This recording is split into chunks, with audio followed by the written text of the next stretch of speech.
What is up, everybody? Welcome back to another episode on EI Entertainment Studios, back at it with another debate episode. Today's video, we're going to be talking about Godzilla 2021, who is also called the legendary Godzilla, versus the Jotun. So, what we're going to do here, folks, is we're going to go over the backstories, analyze these two giant monsters, essentially go over every its and bits and pieces of everything, essentially, of these guys and just break them apart and think about them. Once we're done with that, we're going to put them up against each other in a giant battle. I also call this the death battle. So, without further ado, let's begin with the Jotun. So, this is coming from Norse mythology, as I'll explain it here. Jotun are a race of giants found in Norse mythology who are super powerful. These giants come in many forms, such as mountain, fire, frost, storm, and earth giants. In this debate, we're kind of looking at it in a more general scope as a form of race, rather than just a specific mountain Jotun or a fire giant or vice versa. I mean, you could use that word interchangeably. But in the future, we can go with more specific if you guys would like. So, but for now, that's not what we're doing. Now, for abilities, we're gonna do a quick skim. We'll come back and we'll actually open these up in a subsection. So don't worry about this one yet, but we'll get to it. Speed, strength, and intelligence. Territorial is medium, aggression is high, and for the sake of the debate video, I've decided to make these or set them at 50 meters tall, to be fair. Now, going back to abilities, the first one is speed. So, speed, I would say, is a given. Not the most obvious. I would say strength is the most obvious, but I would say speed is a given, coming from their sheer size, the muscle build in their body, and just I mean, essentially, their overall style of their makeup, I would argue, their biology, would grant that they have in pretty insane speed. You know, probably not the fastest creature, but it's there. Big footsteps. Imagine you're going faster and faster. It's going to be pretty quick. Now, in terms of the speed, I think it's important to note that it's not only good for offensive, which clearly it is, to attack and run and just smash into opponents, but it's also good to have speed to evade opponents or evade danger in general. So I think it's good in both ways. Perfect. The next one is strength. I think this is the most obvious one, as I already said, but I would definitely want to break this open more. Kind of picking up from the speed side, I mean, these things are humongous, giant. We have many forms: frost, fire, storm, earth, mountain, and all these have different makeup, and they're all tough, muscular, tough, rough build, and one punch, and most creatures would go goodbye. The Jotun are very, very powerful in kicking, in body smashing, and lifting, and punching. I would even argue they could bite really, really powerful with their strength of their jaws. So strength was just a general term, but in the sense of breaking these creatures apart, in their categories of their legs, their hands, their basically abdomen, the strength comes from the core. They have pure strength. And the final one is intelligence, and I would argue the Jotun are quite intelligent. We get some references to that in Norse mythology and what they do. I would argue that, personally, from my perspective, that the Jotun are quite intelligent, and that could serve them great purpose in the sense that they can create a plan for battle. They can ambush. They can decide what they're gonna do. Use materials for their benefit in the battle, and all sorts of that type of stuff. So, but essentially, this would sum up the Jotun that we're talking about, and we're gonna come back to these guys once we go into the death battle. But let's move on to Godzilla.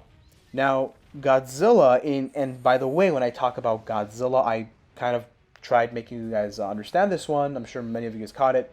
This is the legendary Godzilla, not any Godzilla. Some Godzilla have a little bit of a different origin story, a little bit different of a background. So this is the legendary Godzilla.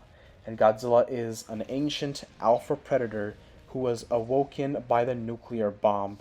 It protects Earth as the ultimate force of nature. In terms of abilities, again, just kind of a quick skim, and then we're gonna come back. Atomic breath, combat, agility, burning ability. Territorial is maximum, aggression is maximum, and the height is approximately 120 meters, reported via the final film that we have. I know we're getting another Godzilla vs. Kong, but the current one we have, he is 120 meters tall, so that is an accurate measure. Now going back to the abilities. So the first one is Atomic Breath. This is the OG, well-known ability that almost every Godzilla has. I would argue essentially every Godzilla has except Minilla, to a certain age. And this essentially is a buildup of nuclear radiation, and it's a form of ray, a ray of fire in nuclear form, and it just blasts its opponents apart. And there's different forms of this, like an atomic laser through Shin and all this stuff. But in general, talking about the Atomic Breath, one of Godzilla's, especially Legendary's, most favorite moves is a Kiss of Death, where he opens his opponent's jaws and blasts them through the Atomic Breath. And he did that to the female Muto in Godzilla 2014. Now, combat, the legendary Godzilla is known to be actually exceptional in combat in terms of tail whip, kick, punch, claw, just ramming. Essentially, this guy is a jiu-jitsu master, especially if you've seen Godzilla vs. Kong. Godzilla can fight. He can fight not just by ramming, but literally by pure combat. And so his combat skills are amazing, which is great for self-defense and offensive reasons. Agility. This kind of ties into combat in the sense that this Godzilla has, I would argue, one of the most agile Godzilla I've ever seen. I guess he would compete with the other American Godzilla, Zilla, from 1998. But anyways, in terms of agility, he's agile, he's quick, he's fast. His stamina is insane. He got hit with a oxygen destroyer, and he survived, which is incredible. And finally, we have the burning ability. Now, the burning ability actually is one of those abilities that need catalysts. So he can't actually perform this on his own. And so he needs two catalysts, to be more specific. He needs the entire essence / energy of Mothra to enter his body. And he needs more radiation than his body already possesses. So shooting him with an atom bomb would work with Mothra's energy. And when those two are combined, he goes into complete meltdown mode. He doesn't actually die or melt down from it, but he actually goes into literally a burning meltdown mode, where he explodes at very, very hot temperatures, and he melts almost everything in his path. Well, folks, that is going to sum up both of these monsters. So what we're going to do is we're going to go to the death battle. So let me just explain this. And what's interesting is we're going to go into this again. If you guys are returning viewers, you know that so far at least, that we've done, no Norse mythology monster, specifically in these past few ones we've done, have been able to even pass the far range test. And I'm still looking, guys. I'm still looking in the comment section. I'm still looking, and I don't think the JOTUNN are going to pass this one as well. So it would be very curious to see which one is eventually going to do it. And you're going to see what I mean if you don't understand this part. So we do far range and close range. Why do I do it like this? Far range tests the opponents out when some of their abilities, because you can't use every single ability in far range. And so some of their abilities are actually restricted. And we're trying to see, even if we restrict some sometimes essential abilities, can they still hang on? Can they win a battle? It's a great way to test them. And then the more practical one is close range, where it's basically fair game. Everything you could be used face to face, just destroy each other. So we do far range first. The rule is they have to be 700 meters apart. Even if it's not 700 in this case, regardless, it's far range. Which means there is absolutely no physical contact. But we'll keep the same, let's be consistent. And the rule is 700 meters apart, no physical contact. That means any ability that requires physical touch is shut off for this section of the debate. So let's see. You'll see exactly what I mean in the beginning. So let's go to Jotun, for example. Abilities: speed. Okay, speed has nothing to do with range, so it essentially doesn't even matter. Strength would be the same thing. It's more of an abstract idea. It's not an actual thing that they do that exceeds out of their body. Intelligence. Again, yeah, they're smart, but there's no. I mean, yeah, you could argue some of them maybe they might throw rocks out of their body or whatever, and that, but none of that is actually going to be pure far range ability. Nothing is going to travel 700 meters apart from their body. And specifically looking at their abilities, because we're closing off the world from left and right, and we're just looking only at our debate here.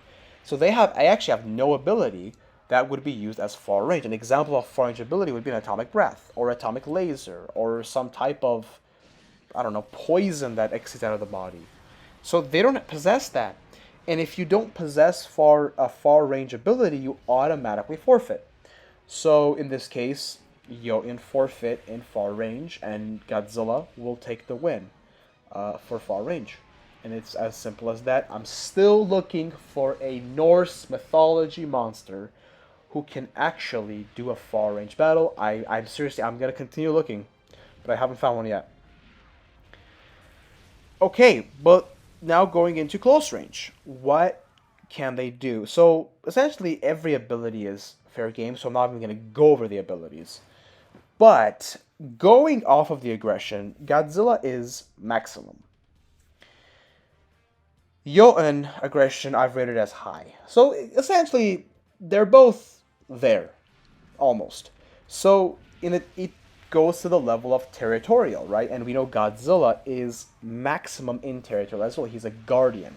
Earth, where obviously this battle's on Earth, so he's going to attack, he's going to defend Earth, his ground. Very territorial. So therefore, I think it logically follows that Godzilla will be the first one to attack. And clearly he's going to use the atomic breath. Now the atomic breath on the Jotun, I would argue, because these things are creatures who can be killed, I believe they will do a lot of damage. But let's not forget, the Jotun are extremely fast and extremely intelligent. So, yeah, it's quite possible by the first atomic breath it's really going to damage the Jotun, but by the first time, they're going to click. This thing shoots fire out of its mouth, or whatever it is, it's burning me. So they're going to, essentially, I believe they're kind of like, not monkeys like Kong, but essentially in the sense that they're going to start jumping around and evading the atomic breath. It's not going to be that easy. But they're obviously going to attack. Now, I think this is important to keep in mind that the Jotun is around 50 meters that we're rating, and Godzilla, in realistic matters, he's 120 meters. So when they go face to face, Godzilla is going to have a massive upper hand on the Jotun. But although the Jotun, I believe, even though they're not as big, they are powerful, super duper powerful. So Godzilla's going to have to be careful. When they punch Godzilla, specific places of the body, it's going to do damage. But when it comes to doing a tail whip, I think the tail whip and the atomic breath, those two combined, it's gonna overpower the intelligence. I mean, yeah, the Jotun can start getting, can use, let's say, maybe pull a Kong, right? Pull a Kong move and use the axe of the atomic, or like the dorsal plate, right? I would argue that's not too far-fetched for a giant to do that with this level of intelligence. So let's even assume he can do that. Godzilla would eventually catch on, and I would argue, let's say he doesn't catch on to an extent, and he gets damage from it. Sure. But at least one atomic, or not, excuse me, not atomic, well, yeah, we can say that, atomic breath, or even tail whip, or a kick, multiple of them are going to eventually hit them, and I think a proper tail whip will put a Jotun out, because a proper tail whip took out a massive Muto, and I personally think the outcome is going to be a kill with a tail whip. Not necessarily atomic breath, because I think they're going to start running away, but in terms of the tail whip, I think that's going to be the game changer. So it's going to be essentially 2-0 in favor of Godzilla. This is just my opinion. Feel free to debate me in the comment section below. Give me your opinion, how you think it would have turned out if you were the one doing this debate. Thank you so much for watching. Also, leave just recommendations that you guys want to see in the comment section below. It doesn't have to be Norse mythology. It could be whatever, but we're on the goal for trying to find a Norse mythology creature slash monster slash god who... Well, actually, gods can. Specific gods would be able to. So I take that back. But specific, like monsters of Jotun mythology, I meant to say Norse mythology, to do far range, because I really want to see one. So I would love to see if you guys could find something for that. Anyways, thank you so much for watching, and as always, have a great and wonderful day.